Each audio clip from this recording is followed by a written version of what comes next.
Congolaises, Congolais, mes très chers compatriotes, le 30 juin, nous célébrons bien plus qu'un simple anniversaire. Nous célébrons l'âme de notre nation, sa force et sa résilience. C'est une célébration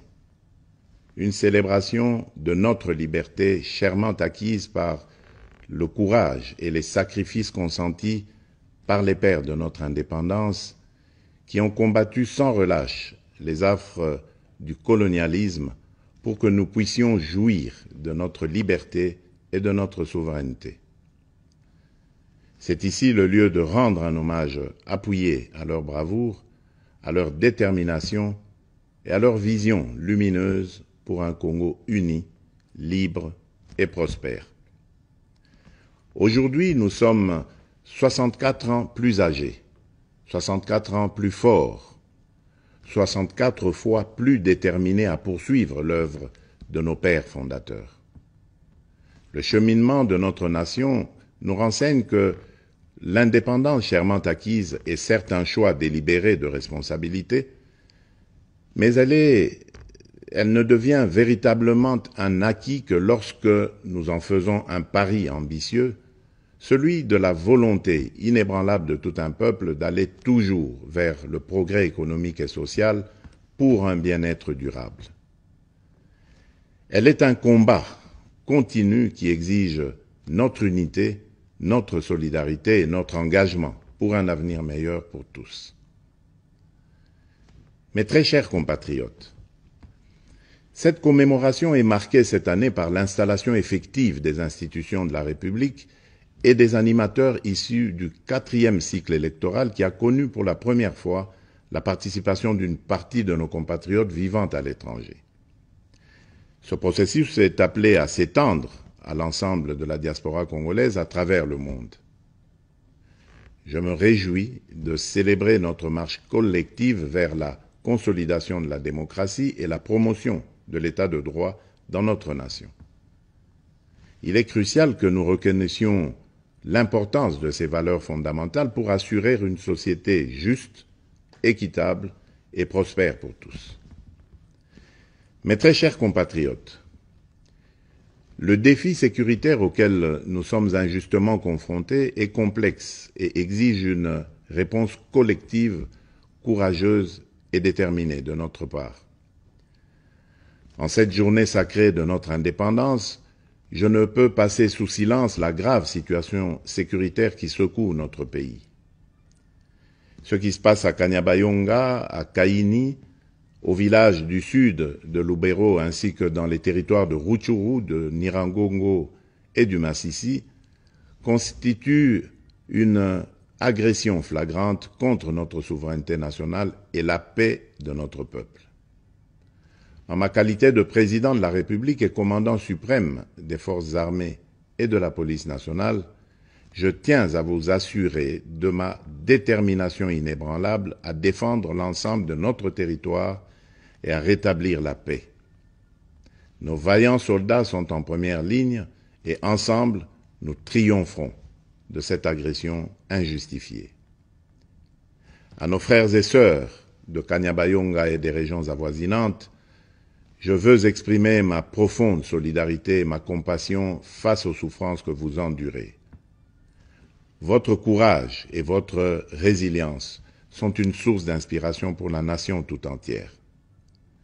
Soyez assurés que je mets tout en œuvre pour rétablir la sécurité et protéger nos concitoyens. Je viens de tenir un Conseil supérieur de la défense élargi et des instructions claires et fermes ont été données pour la sauvegarde de l'intégrité territoriale de notre pays. Ensemble, unis et déterminés, nous surmonterons ces épreuves et nous restaurerons la paix et la sécurité dans notre chère patrie. Mes très chers compatriotes, les forces extérieures hostiles qui agressent injustement notre pays évoquent le prétexte farfelu des supposées exactions commises contre les communautés rwandophones établies chez nous. Les justifications brandies par les auteurs connus de cette agression sont manifestement dénuées de tout fondement. Je tiens à rappeler fermement que la République démocratique du Congo, fidèle à son hospitalité légendaire, respectueuse des principes humanitaires et de ses obligations internationales, a toujours, depuis son accession à l'indépendance, accueilli par vagues de réfugiés venant des pays voisins. À titre d'exemple, la République démocratique du Congo a offert son hospitalité notamment aux communautés angolaises, burundaises et centrafricaines en raison de nombreux et violents conflits qui avaient secoué leur pays en son temps. Ces dernières ont toujours vécu en harmonie avec les 450 communautés autochtones et locales. La question des réfugiés est une préoccupation majeure pour notre gouvernement et nous la traitons avec sérieux, méticulosité et compassion. Cependant, le refus persistant de notre voisin de coopérer pleinement sur des questions essentielles, telles que convenues avec le Haut Commissariat des Nations Unies pour les réfugiés, complique la résolution de cette crise humanitaire. Prenant donc la mesure de l'héritage de notre indépendance, nous augmentons sensiblement les moyens de défense et de sécurité pour protéger avec plus d'efficacité nos frontières et nos populations. C'est pourquoi j'ai instruit le nouveau gouvernement de la République d'investir prioritairement dans le renforcement des capacités de l'État à sécuriser le territoire et la population, avec un budget cumulé sur les 5 ans représentant 20% du budget annuel, essentiellement destiné à poursuivre des actions de la montée en puissance de nos forces de défense et de sécurité. Honneur et courage aux vaillants soldats et combattants qui défendent loyalement la patrie au péril de leur vie. La nation ne vous oubliera pas. En cette période où notre nation est confrontée à des défis sécuritaires multiformes, j'en appelle à l'harmonie et à la cohésion de toutes les communautés pour unir nos forces, promouvoir la paix, le respect mutuel, afin de consolider la transformation socio-économique de notre pays. Debout, Congolais. Mes très chers compatriotes, les perspectives économiques pour cette année 2024 restent globalement favorables, malgré les défis persistants, notamment sur le plan sécuritaire. La croissance attendue à fin décembre 2024 devrait être supérieure à la moyenne de l'Afrique subsaharienne projetée à 3,8%. Certes, l'inflation et la dépréciation du franc congolais face aux devises étrangères pèsent sur les prix intérieurs. Mais, soutenus par des réformes économiques et des investissements massifs dans les infrastructures, les services et le secteur minier, les perspectives de croissance de la République démocratique du Congo pour 2024 restent optimistes. À partir de ces perspectives, je suis convaincu que la République démocratique du Congo est résolument engagée dans la trajectoire des pays à revenus intermédiaires grâce à la transformation de l'agriculture et de l'industrie. C'est pourquoi nous devons poursuivre les réformes, projets et actions initiées sous mon premier quinquennat qui ont produit des résultats positifs sur les structures de l'État et de la société. Il s'agit, entre autres, de la restauration de la fonction de contrôle financier et d'audit des comptes publics pour améliorer la gouvernance, la consolidation de nos réserves de change évaluées actuellement à 5 milliards de dollars américains, la gratuité de l'enseignement de base, les différents paliers de la couverture santé universelle ainsi que le programme de développement local des 145 territoires. Ces acquis seront capitalisés par les réformes initiées pour assurer une transition vers une économie plus diversifiée grâce principalement à la transformation agricole et au développement des infrastructures dans le secteur des routes, des chemins de fer, du numérique et de l'énergie. Dans ce sens, j'ai instruit le gouvernement d'accélérer dès cette année 2024, le déclenchement de la deuxième phase de ce vaste programme minerai contre infrastructure qui va contribuer à la promotion du marché intérieur et à la création d'emplois. Pour illustration, ce programme d'infrastructure permettra de relier le sud et le nord du pays.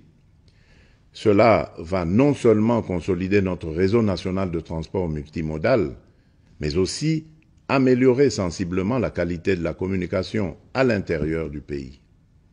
De même, dans le cadre de l'amélioration de la mobilité dans les grandes villes du pays, je viens de lancer les travaux de construction de la route de contournement de la capitale Kinshasa, partant de la cité de Mboudi et débouchant sur la route nationale numéro 1 par Badara, non loin de l'aéroport international de Njili. Mais au-delà de ces efforts encourageants, je suis conscient des difficultés sociales que rencontre la majorité des Congolais au quotidien. En ma qualité de garant de la nation, je peux vous rassurer que cette situation me tient à cœur et que rien n'arrêtera ma détermination à y apporter des solutions idoines et urgentes. Aussi, ai-je instruit le gouvernement à prendre des mesures nécessaires pour alléger le coût du panier de la ménagère et améliorer le pouvoir d'achat de la population. Mes très chers compatriotes, la véritable indépendance et la liberté découlent inévitablement du développement, fruit d'un dévouement et d'une prise de conscience profonde de nos responsabilités. Ainsi, en célébrant notre fête nationale, nous sommes tous interpellés à embrasser pleinement la maturité de notre nation et à assumer pleinement les devoirs qui en découlent. En tant que citoyennes et citoyens congolais, où que nous soyons, il est impératif de nous engager résolument pour promouvoir les valeurs de solidarité, de justice et de travail. C'est en nous appropriant véritablement de ces idéaux que nous prendrons pour de bon le plus bel élan, comme nous y invite notre hymne national, et ce, en vue d'ouvrir la voie à un avenir radieux pour notre pays, lui permettant ainsi de prendre sa place légitime parmi les nations influentes du monde. Bonne fête nationale à toutes et à tous. Que Dieu bénisse la République démocratique du Congo, son peuple et tous ceux qui l'ont choisi comme pays de résidence. Vive la République démocratique du Congo,